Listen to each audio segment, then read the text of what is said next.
మీ ఎలాంటి వ్యాపార ప్రకటనలకైనా వెంటనే మా ఛానల్ సంప్రదించండి. అందరికీ నమస్కారం. నేను శిరీష. ప్రస్తుతం మనతో పాటు ఉన్నారు ప్రముఖ ఆధ్యాత్మికవేత్త శ్రీమతి బట్టిప్రోల విజయలక్ష్మి గారు. అమ్మతో మాట్లాడదాం. నమస్కారం అమ్మ. నమస్కారం అమ్మ. అమ్మ, ఈరోజు రామాయణం గురించి ముఖ్యంగా చూసుకుంటే వాల్మీకి రచించిన రామాయణంలో 7 కాండాలు ఉంటాయని అందరూ అంటుంటారు, ఉన్నాయి కూడా. మరి 5వ కాండం సుందరకాండం చాలా విశిష్టత. అసలు ఎలా పారాయణం చేయొచ్చు అంటారు? అసలు సుందరకాండానికి పేరు ఎందుకు వచ్చిందంటారు? సుందరకాండ సుందరమైన కాండ. మొత్తం ఉన్న 7 కాండాల్లో బాలకాండ, అయోధ్యకాండ, అరణ్యకాండ, కిష్కింధకాండ, సుందరకాండ, యుద్ధకాండ, ఉత్తరకాండ. ఉత్తరకాండ బాలకాండాలు ప్రక్షిప్తాలు అనేటటువంటి వాదనలు కూడా కొన్ని ఉన్నాయి. 5 ఉన్నాయి అసలు అని. అదే ఉత్తరకాండ పూర్తిగా ప్రక్షిప్తం అని చెప్పేది కూడా ఒకటి ఉంది. ఎందుకంటే యుద్ధకాండ అయిపోగానే అక్కడ ఆ ఫలితం చెప్పేశాడు. ఒకటి ఏదైనా చేస్తే దాని చివర ఈ పఠన ఫలితం ఉంటుంది కదా, ఆ పఠన ఫలితం చెప్పేశాడు కనుక ఉత్తరకాండ లేదు అనేది ఒక భావన. లేదు, ఉత్తరకాండ కూడా ఉన్నది అనేది ఇంకో భావన. మొత్తం మీద 7 కాండల్లో రామ కథ అంతా ఉంటుంది. అంటే రాముడు పుట్టిన దగ్గర నుంచి రామ నిర్యాణం దాకా, అంటే సరయూ ప్రవేశం దాకా అంతా ఉంటుంది. దాంట్లో మధ్యలో అయోధ్యకాండ తర్వాత కిష్కింధకాండ, అయోధ్య, అరణ్య, కిష్కింధకాండ తర్వాత సుందరకాండ. ఈ సుందరకాండ పూర్తిగా దీనికి హనుమంతుడే నాయకుడు. ఈ కాండకంతా హనుమంతుడే హనుమంతుడి ప్రతాపమే, హనుమంతుడు తప్ప మరొకటి ఏమీ లేదనేది. దీనికి సుందరకాండ మొదట్లోనే ఒక పద్యం చెప్తారు. ఆ పద్యం ఒక్కసారి చెప్తా. సుందరే సుందరో రామ, సుందరే సుందరీ సీత, సుందరే సుందరం కావ్యం, సుందరం సుందరం మంత్రం, సుందరే సుందరీ కథ, సుందరే సుందరం వనం, సుందరే సుందర కపి, సుందరే కిమ్న సుందరం అని. ఇది అంటే రాముడు సుందరుడు, సీత సుందరి, హనుమంతుడు సుందరుడు. హనుమంతుడు చాలా ముద్దుగా ఉంటాడు. హనుమంతుడు అసలు పేరు సుందరుడే. ఆ ఇంద్రుడు సూర్యుడి దగ్గరికి వెళ్ళి గడ్డం దవడ వాసిపోయిన తర్వాత హనుమంతుడు అని పేరు వచ్చింది. ఆంజనేయసుతుడు కనుక ఆంజనేయుడు అనే పేరు వచ్చింది. అసలు పెట్టుకున్న పేరు సుందరుడు, ముద్దుగా ఉన్నట్ట, అందుకని సుందరుడు అని పేరు పెట్టారు. ఆ కథ సుందరం. ఆ అడవి, ఆ అమ్మాయిని ఒక అశోకవనంలో బంధించారు కదా సీతని, ఆ అడవి అంతా సుందరం. అసలు ఈ కావ్యమే సుందరం. దీంట్లో ప్రతి అక్షరం మంత్రమే, ప్రతి పద్యం మంత్రమే, అన్ని సుందరాలే. అసలు దీంట్లో సుందరం కానిదేంది అంటాడు. సుందరం కాని వస్తువు అసలు దీంట్లో లేదు అంటాడు. అంత గొప్పగా హనుమత్ రామాయణం రాసి సుందరకాండ కూడా రాసుకున్నట్టు. దాంట్లో రాస్తే అసలు అంతా నీ గురించే కదా రాసేవన్నారు అందరూ. అసలు హనుమంతుడు తప్ప దీంట్లో ఇంకొకరు ఎవ్వరు కనిపించరు మనకి. ఎవరి పాత్ర ఎక్కువ ఉండదండి. మిగిలినవన్నీ చిన్న చిన్న వేషాలే. అంటే ఇతందే మొత్తం విజృంభించేసి మొత్తం కాండ మొదటి నుంచి చివరి దాకా సముద్ర లంఘనంతో మొదలవుతుంది. సముద్రం లంఘించాడు, వెళ్ళాడు అక్కడికి. లంఘించడం అంటే అసలు ఆటంకాలు వచ్చినా కూడా హనుమంతుడు మనకి ఎంత గొప్ప ఉదాహరణ అంటే, మనుషులకి ఆటంకాలు వచ్చినా ఎలా ఎదురెళ్ళాలి. మొట్టమొదట చాలా మర్యాదగా మైనాక పర్వతం వచ్చి, నేను మీ నాన్నకి స్నేహితుడిని, మీ నాన్న నా ప్రాణాలు కాపాడాడు, కాసేపు దగ్గర ఉండి విశ్రాంతి తీసుకుని వెళ్ళు అంటాడు. అంటే మంచిగా సామంగా అడగటం అనమాట. అడిగితే దానికి తాకి, నీతో చేయి తాకితే నీకు ఉన్నట్టే నేను నీతో అని చెప్పేసి, లేదు నేను పెద్ద రామకార్యం మీద వెళ్తున్నాను, మధ్యలో ఆగే మాటలు లేవు అసలు అని వెళ్ళిపోతాడు. అంటే మర్యాద చేసి దండలేసి కూర్చోమంటే కూర్చోకూడదు. మన గమ్యం ఏదో ఆ గమ్యం చేరేదాకా విశ్రమించకూడదు. అర్థమైందా అని వెళ్ళిపోయాడు. ఆ తర్వాత ఇంకొంచెం దూరం వెళ్ళిపోయాక మళ్ళీ ఆ ఛాయాగ్రాహి ఇది వస్తుంది, వచ్చి అది నీడని బట్టి ఇలా లాగేస్తుంది కిందకి, సముద్రంలో గుంజేస్తూ ఉంటుంది. చివరికి ఈయన తన బలం చూపించి దానిని ఇలా చించేసి వెళ్ళిపోతాడు. ఆ తర్వాత ఇంకొంచెం ముందరకు వెళ్ళాక ఒక సింహిక అని ఒక రాక్షసు వచ్చి, నాగమాత నా నోట్లోంచి వెళ్ళు, నాకెవరినైనా నా దారిలో వచ్చిన వాళ్ళని నేను భుజించేసే వరం నాకు ఉందంటుంది. అప్పుడు ఇంత చేసింది నోరు చేయంగానే ఈయన ఇంత శరీరం పెంచాడు. మళ్ళీ అది ఇంత పెంచింది. ఇద్దరు పెంచుకుంటూ వెళ్ళి పెద్ద శరీరంగా అయిపోయాక ఆ పెద్ద నోరు చేసింది సింహిక. అప్పుడు చిన్న అవతారంలోకి మారిపోయి గబుక్కుని వచ్చేసాడు. నీ నోట్లకు దూరాలనే కదా వరం, నీ వరం నాగం దేవతవు కనుక నీ వరం నేను కాపాడా, మర్యాదనిచ్చా, వెళ్ళాను, వచ్చేసాను అంటే ఎక్కడికక్కడ సామధాన భేద దండోపాయాలు వాడుకుంటూ బయటికి రావటం అనమాట. ఆ తర్వాత వచ్చేసాడు. అక్కడి నుంచి వచ్చేసి బయటకు వచ్చాక లంకెని ఎదురైంది. లంక దగ్గర దిగంగానే, నేను ఈ లంకా నగర ద్వారానికి నేను రక్షకురాలి, నన్ను దాటి నువ్వు ద్వారం లోపల పోలేవు అంది. అనేసి దానిలో పిడుగుద్దు గుద్దాడు నెత్తిని.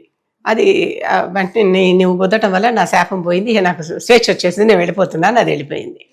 లంకిని అంతవరకు రావణ నగరం అప్పటిదాకా అసాధ్యం, ఎవరికి లోపలికి వెళ్ళలేదు, లంకిని పర్మిషన్ లేనిది. వాళ్ళకి పర్మిషన్స్ ఉన్నాయి, అంటే గేట్ పాసులు ఉన్నట్టు. వాళ్ళందరికీ గేట్ పాసులు ఉన్నాయి, వాళ్ళు వెళ్ళిపోతారు. కొత్త వాళ్ళు ఎవరు రావడానికి లేదు. అందుకనే రావణుని ఎవ్వరూ ఏమీ చేయలేకపోయారు అప్పటిదాకా. ఈ లంకిని వలన దాన్ని అక్కడ కూర్చోబెట్టాడు. ఇది అందరినీ తినేస్తోంది, చంపేస్తోంది, తినేస్తోంది, రానియటం లేదు అక్కడికి. ఈ హనుమంతుడు లోపలికి వెళ్ళాడు. నన్ను చంపావు అంటేనే నీకు ఈ రాజ్యానికి సమయం అయిపోయింది అని అర్థం, అంటే దీని ఆయుష్ వెళ్ళిపోయింది, వెళ్ళు అంటుంది. వెళ్తాడు లోపలికి. అంటే ఎలా ఎన్ని అడ్డాలున్నా అసలు పని ఏంటి? సీతను గుర్తుపట్టడం. ఉందా లేదా సీత అని అక్కడ చెక్ చేసుకోవటం, అంతే కదా. కనుక వెళ్తాడు. వెళ్ళి అక్కడ అసలు చూస్తే ఎక్కడ చూసిన బ్రహ్మాండమైన స్వర్ణ గోపురాలు, స్వర్ణ మందిరాలు, ఇళ్లే బంగారంతోనూ వజ్రాలతోనూ కట్టుకున్న ఇళ్ళు. మహాధనికుడు అన్నమాట. అంత ధనికుడు, అంత రాచరికపు వ్యవస్థ, అంత నాగరిక పట్టణం ఇంకెక్కడా కనిపించదు. అలాంటి చోట ఇదంతా. అక్కడికి వెళ్ళి చూస్తే సరే ప్రతి అంతఃపురంలోనూ దూరాడు చూద్దామని. అంటే ఆడవాళ్ళు కదా అంతఃపురంలో ఉంచుతారనే ఉద్దేశం. కనుక ప్రతి చోట వెళ్ళాడు. ప్రతి చోటకి ఇక్కడికా అని అన్ని చోట్లకి వెళ్ళాడు. ఎక్కడ చూసినా అక్కడ కనిపించలే. పైగా స్త్రీలందరూ విచ్చలవిడిగా నగ్నంగా ఒకళ్ళతో ఒకళ్ళు సంగమిస్తూ అలాంటి పరిస్థితులన్నీ కూడా చూశాడు. ఈయనేమో చిన్న సూక్ష్మ రూపంలో ఉన్నాడు కనుక ఈయన వాళ్ళకి కనిపించలేదు. ఈయనకు అదృశ్యమయ్యే శక్తి అస్తారు, అష్టసిద్ధులు ఉన్నాయి కదా, కనుక కనిపించాలనుకుంటే కనిపిస్తాడు, లేకపోతే కనిపించడు. ఆ రూపంలో వెళ్ళాడు అక్కడికి. వెళ్ళి అసలు అంటే ఎంత నిగ్రహంగా, స్త్రీలని అలా చూసి కూడా నిగ్రహంగా వెనక్కి అలా రావాలి అనేది ఒక అక్కడ చెప్తాడు. మన పబ్ కల్చర్ అంటారే, ఆ పబ్ కల్చర్ అక్కడ ఉంటుంది. అందరూ తాగి రకరకాల ఈ సోమరసాలు అన్ని తాగి వాళ్ళందరూ మత్తులో మునిగి తేలుతున్నారు. అసలు అక్కడంతా ఎంతసేపటికి వాళ్ళంతా వేశ్యా బృందం అంటాడు. పిచ్చి పిచ్చిగా నృత్యాలు చేసుకోవటం, పిచ్చి పిచ్చిగా తాగటం, స్త్రీలు అని కూడా తెలియకుండా ఒకళ్ళతో ఒకళ్ళు ఉండటం, పురుషులు అవతల వాడు ఎవరో కూడా తెలియకుండా ఉండటం, అన్ని ఇన్ని మందిరాలు చూశాక ఒక్కసారి అసలు అతనికి ఇవన్నీ చూశాక మా సీతమ్మ ఇలా ఉండదు అనిపించింది. ఇంతమందిని చూసి కూడా ఎక్కడా చెల్లించాల ఆ నిగ్రహం. నాకు సీతే కావాలి, వీళ్ళు సీత కాదు అనేది నిర్ణయించుకున్నాడు. మళ్ళీ అక్కడి నుంచి ఇంకా ముందరికి వెళ్ళాడు. వెళ్ళాక అక్కడ హనుమంతుడి అదే ఆంజనేయ రావణాసురుడి అసలైన అంతఃపురం కనిపించింది. వీళ్ళందరూ ఆయన భోగ బృందం. ఆయన కోసం ఎంతమంది వచ్చేసి ఆయన ఎవరు కాదనలేదు కదా, సీత తప్ప. వాళ్ళందరూ అయిపోయాక అక్కడ మండోదరి ఒక మంచం మీద పడుకుని కనిపించింది. మండోదరిని చూసి చాలా చక్కగా చూడంగానే చాలా మంచి పతివ్రతలాగా అలా కనిపించింది. అరే ఈవిడే సీత అయి ఉండొచ్చు అని కాసేపు తోక ముద్దు పెట్టుకుని డాన్సులు చేశాడు. చేశాక తీరా చూస్తే రాముడే వదిలేసిన సీత ఇన్ని అలంకారాలు అలంకరించుకుని మంచం మీద పడుకుని నిద్రపోతుందా? అసలు ఆవిడకి నిద్ర వస్తుందా? అబ్బే ఈవిడ కూడా సీత కాదు అని నిర్ణయించుకున్నాడు. మండోదరిని చూసి కాసేపు సీత అనుకుని ఊగాడు. ఆవిడ సీత కాదని గ్రహించేసుకున్నాడు. చేశాక మళ్ళీ బయలుదేరాడు. అసలు ఈ రావుణ్ణి కాదన్నాక ఆవిడ ఇలాంటి అంతఃపురాల్లో ఇలాంటి మణిమయ స్తంభాలు ఉన్నటువంటి ఇళ్లల్లో ఉంటుందా? లాభం లేదు అనుకున్నాడు. అడవులు వనాల మీద పడ్డాడు. ఆ దారిలోనే విభీషణుడు కూడా కనిపించాడు. విభీషణుడు ఒక్కడింటి నుంచే హరినామం వినిపిస్తోంది.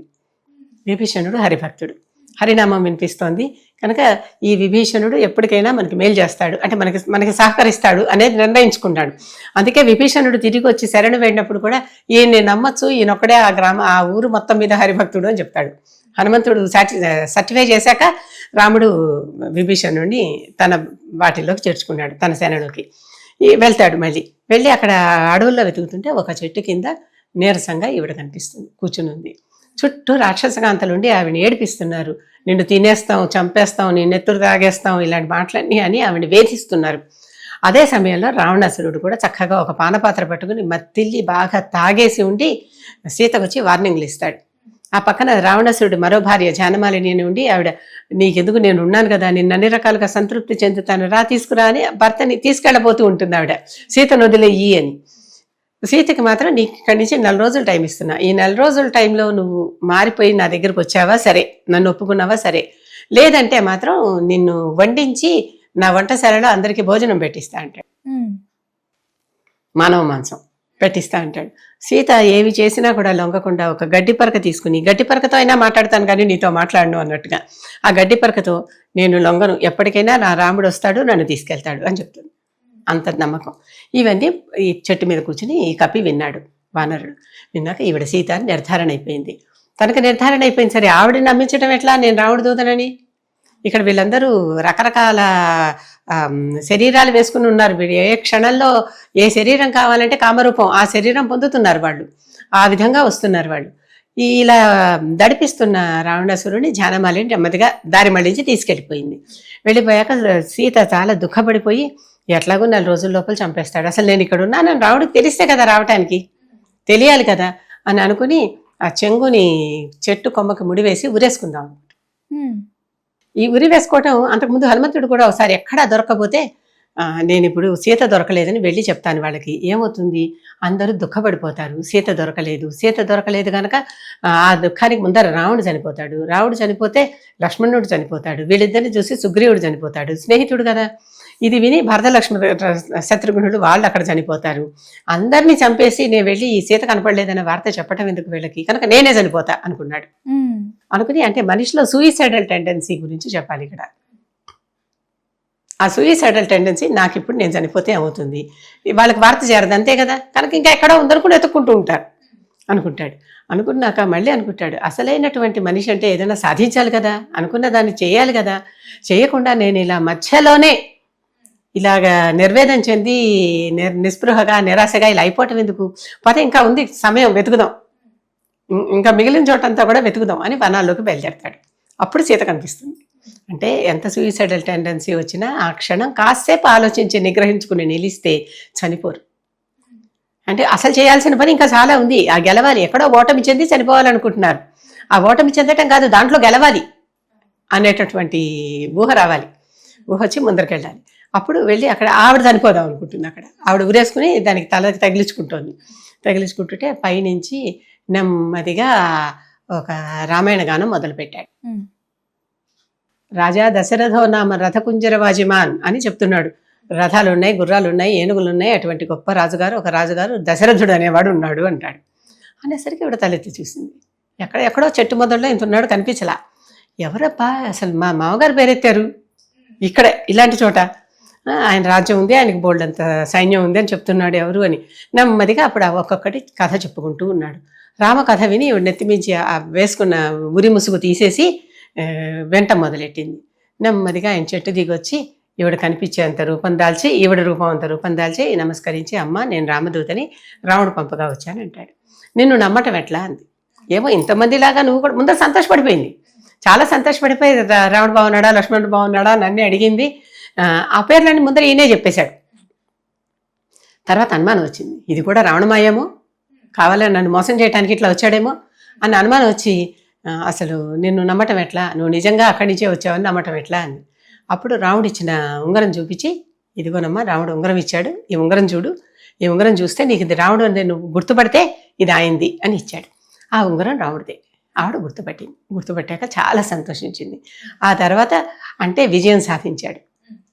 కావ్యంలో ఒక ఒక ఛాలెంజ్ ఉండాలి, ఆ ఛాలెంజ్కి తగ్గట్టుగా దానిని మనం గెలవాలి, ఆ ఛాలెంజ్ని గెలవటం ఉంటుంది.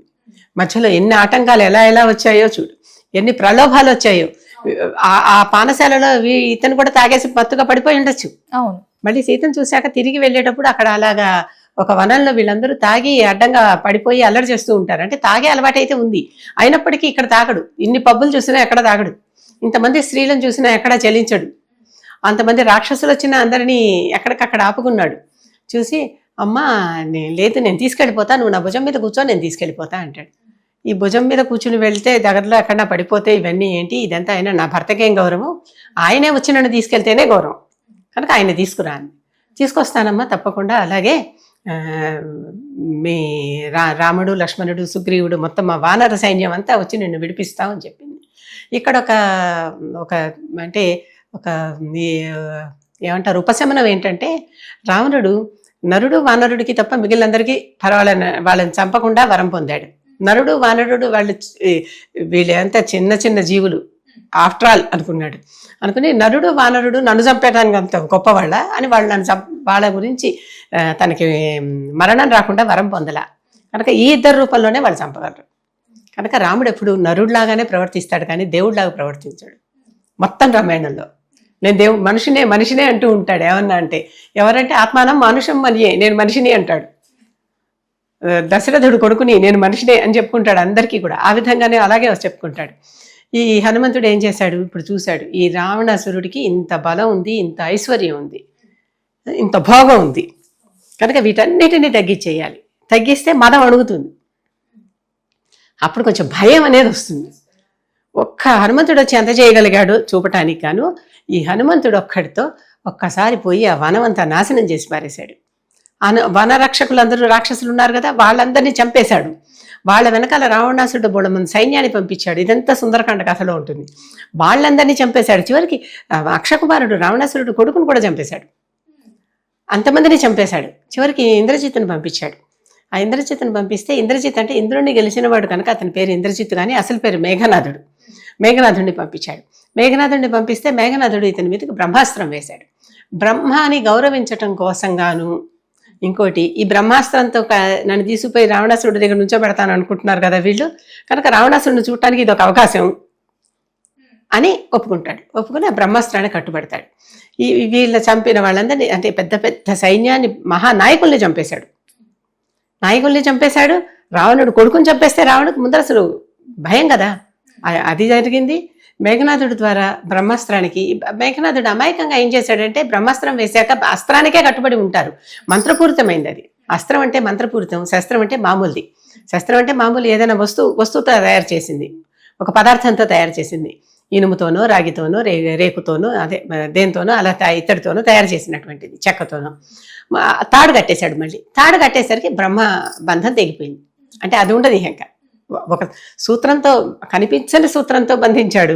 అది తెలియక అజ్ఞానంతో మళ్ళీ వేరే సూత్రంతో బంధించాడు. ఒకసారి తెగిపోయింది. తీసుకెళ్ళి కూర్చోబెట్టారు అక్కడ. రావణాసుడి దగ్గర నుంచోబెట్టాడు. నుంచోబెడితే తన బలం చూపించాడు. అక్కడ బోల్డు నీతి సూత్రాలు చెప్పాడు.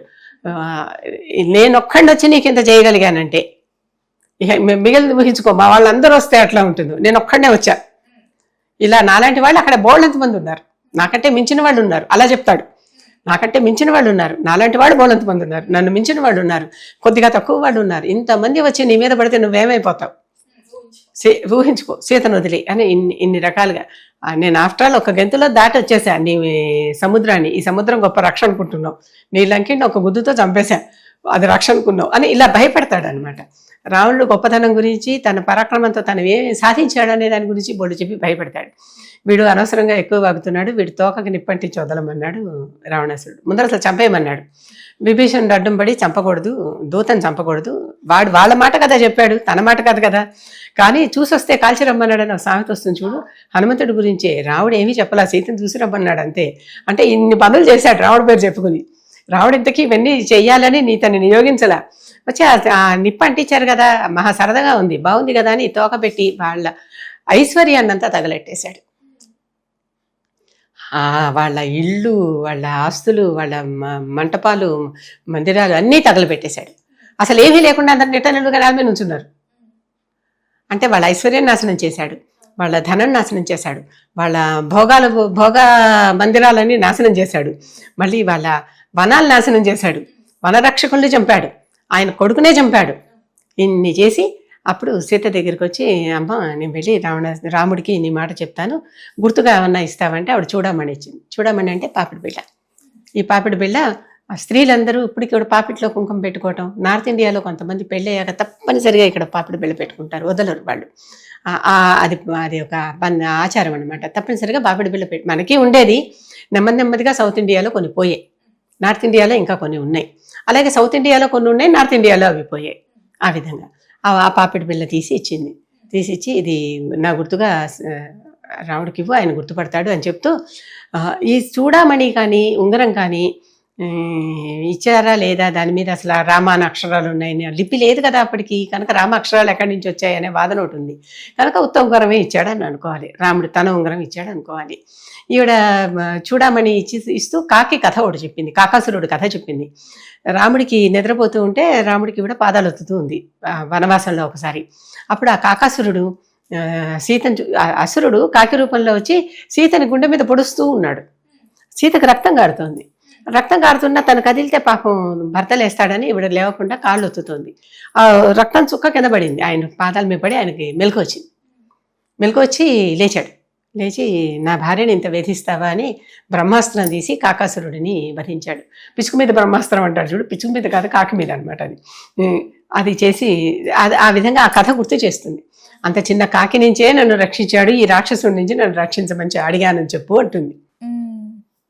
నాకు ఇబ్బంది అయితే తట్టుకోలేడు రాముడు, ఆ చిన్న కాకి నన్ను వేధిస్తేనే తట్టుకోలేక చేశాడు. ఈ రావణుడు నన్ను రోజు వచ్చి వేధిస్తున్నాడు, ఇలా నాకు ఇంకా 4 రోజులే సమయం ఉందన్నాడు అని కూడా చెప్పు అని అన్నీ చెప్పి పంపిస్తుంది. అప్పుడు మళ్ళీ ఈవిడికి దండం పెట్టుకుని బయలుదేరి మళ్ళీ వెనక్కి వెళ్తాడు. వెనక్కి వెళ్ళాక అక్కడికి వెళ్ళినాక కూడా వెళుతుంటే వీళ్ళందరినీ చూసి నేను సీతను చూసా అంటాడు. అందరూ చాలా సంతోషపడిపోయారు, అమ్మయ్య సీతను చూశారు కదా అని. అందరూ బయలుదేరారు. బయలుదేరుతూ వాళ్ళ కిష్కింద దాకా చేరారు. ఆ బయట ఒక గొప్ప వనం ఉంటుంది. ఆ వనం నిండా తేనెలు అవన్నీ పట్టు తేనెలు పెంచుతున్నారు. అదంతా ఇష్టం వచ్చినట్టుగా వీళ్ళందరూ తెగ తాగేశారు. తాగేసి మత్తుగా పడి తూగుతున్నారు.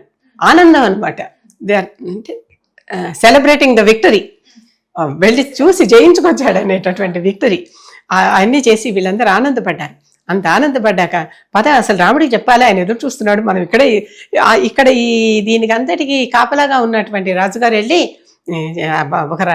ఒక కపి వెళ్ళి చెప్తాడనమాట. అక్కడ మీ వాళ్ళందరూ వచ్చారు, తెగ తాగుతున్నారు, అక్కడ చెల్లి చెప్తాడు. చెప్పినాక ఆ కపి చెప్పంగానే అసలు వెళ్తూ ఎవరికైనా ఎదురు చూస్తున్నప్పుడు ఏమని చెప్పాలి? నేను ఇక్కడికి వెళ్ళాను, అక్కడికి దూకాను అవన్నీ చెప్పకూడదు. దృష్ట్యా మయా సీత అంటాడు. అంటే సీతను నేను చూశాను అంటాడు. తర్వాత మిగిలినవన్నీ చెప్తాడు. అంటే ఆ మాట కోసం కదా రాముడు ఎదురు చూస్తున్నాడు కనుక దృష్ట్యా మయా సీత, నేను సీతను చూశాను అంటాడు.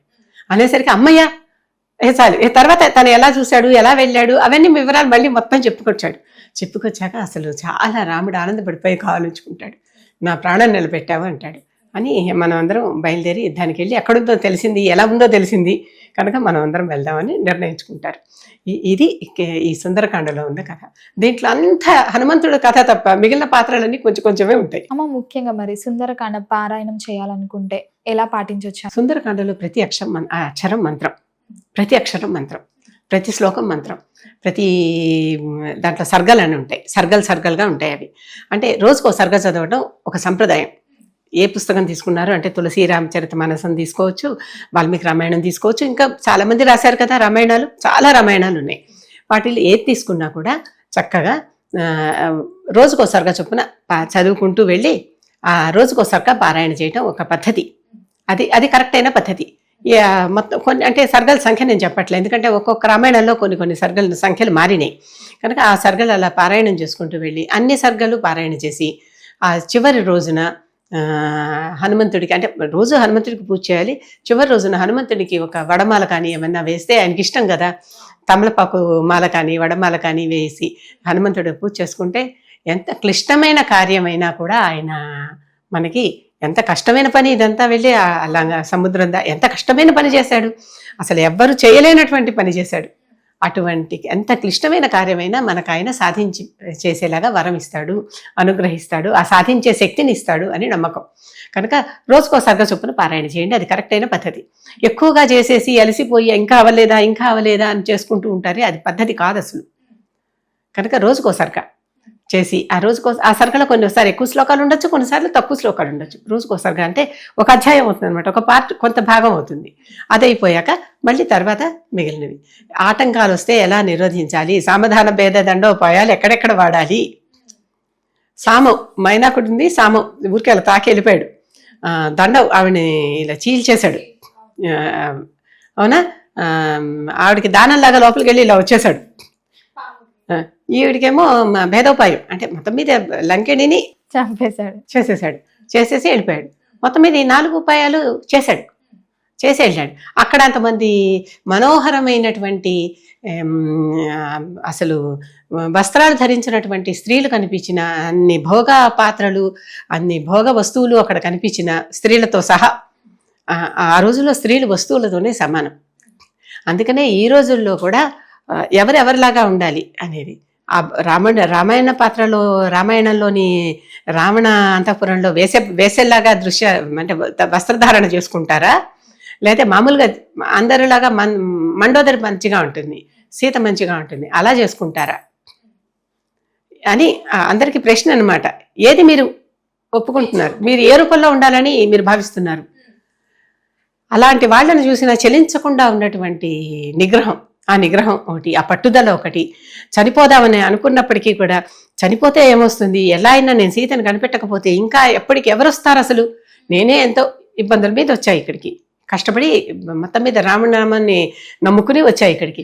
ఇంకా ఎలా ఎవరు రాగలుగుతారు? జాంబవంతుడు అంటాడు మొదట్లో, నేను హనుమంతుడు తప్ప ఇది ఎవరు దాటలేరు ఈ సముద్రం, నేనేమో ముసలివాడిని అయిపోయా, ఒకప్పుడు దాటేవాడిని ఇప్పుడు దాటలేను అంటాడు. అంటే ఇప్పుడు జాంబవంతుడు వృద్ధుడైపోయాడు, ఇక నేను దాటాలి. మిగిలిన వాళ్ళందరూ వంతెన మీద దాటారు కానీ ఇలా గాల్లో ఎవరు దాటలే కనుక ఎవరు దాటుతారు ఇంకా? కనుక నేను చెప్పకపోతే అసలు విషయం ఎలా తెలుస్తుంది? ఇప్పుడు నేను చచ్చిపోతే ఏమైపోతుంది, మొత్తం అంతా అభాస అయిపోదు అనుకుని మళ్ళీ లేచి బయలుదేరాడు అనమాట. ఆయన ఆత్మహత్య చేసుకోబోతున్న సీతని నివారించాడు, ఆవిడికి ధైర్యం చెప్పాడు, ఆవిడికి ఉంగరం ఇచ్చాడు, చూడమని తీసుకున్నాడు. చక్కగా మళ్ళీ వీళ్ళందరినీ వచ్చి వీళ్ళకి చెప్పాల్సిన నీతి పన్నాలన్నీ వీళ్ళందరికీ చెప్పాడు, వాళ్ళకి చేయాల్సిన నష్టం అంతా చేశాడు.